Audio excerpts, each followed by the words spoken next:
How you doing, everybody? I'm Spider-Man. I'm Jeremy Lattice, and I'm here to review The Amazing Spider-Man 2. It doesn't matter. I don't care. Is what I say. Okay, fine. Do whatever you want.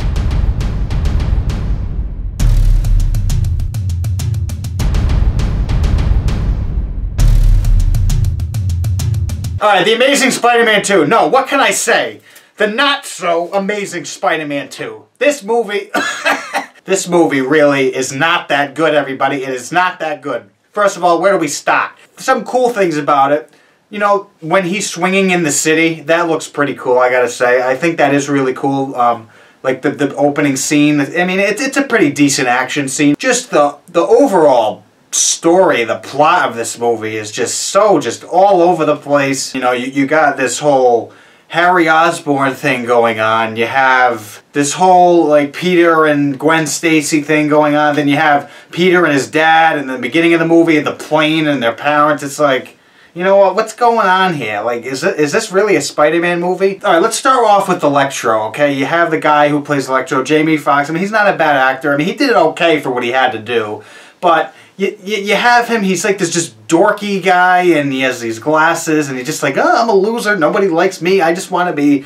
It's just, we've seen that so many times. It's like, when are they just going to make a villain that's just a villain from the beginning? Maybe you have it where he's kind of like looking for, like, maybe he feels like he isn't treated right, and he needs to, like, you know, he just already has that villain edge to him. This guy is just some dorky guy. He falls into the tank with the eels, he becomes Electro, and then it's like all of a sudden he's just like, I'm bad now. Like, it's just so weak. There's just no good build up to it at all. The whole Rhino character was just such a waste of, it's just such bad marketing. You know, they put him in the trailers making you think he's going to be in the movie and he's going to be this big villain. You know, he looks, I mean, that suit that they gave him, that like mechanical, like, looks like a robot, like Transformer suit. It's like, what? That's Rhino? Come on.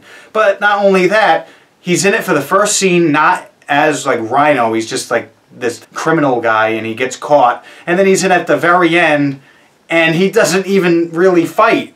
It's just he has these big guns coming out of his suit. You see the shot in the trailer where Spider-Man's swinging and he like hits the sewer cap at him or whatever. That's the end of the movie. It's like, what? Like, what is going on? This really wasn't a good movie. I mean, the first time I saw it, I'm like, yeah. I mean, still after watching it, I'm like, man, this is like not good. But then I saw it again just to see it again, like when it came out on DVD or Blu-ray.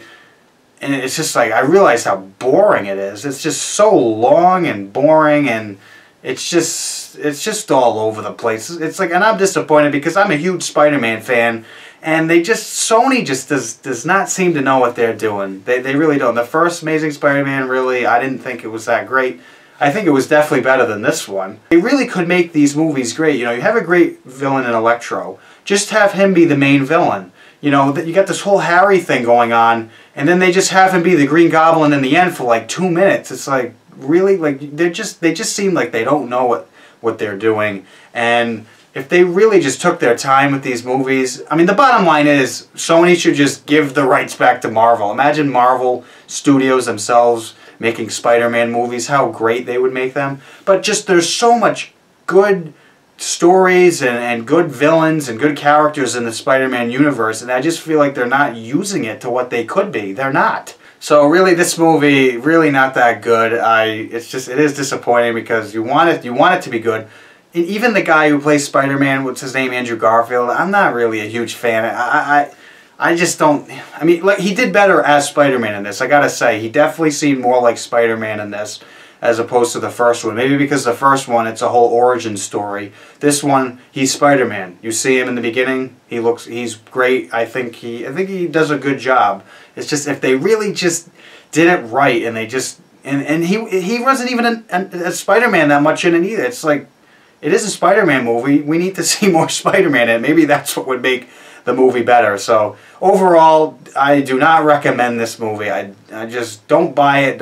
I mean, the only reason I went to see it is because it was a Spider-Man movie, and I'm a big fan, so I had to check it out. But it's like now in the future, it's like I'm going to be skeptical about these movies. Like, unless Marvel Studios themselves is having something to do with it. But anyway, that's my review, guys, and you know what? I don't know. We'll see what happens with these Spider-Man movies, but I'm out of here. We'll see you later.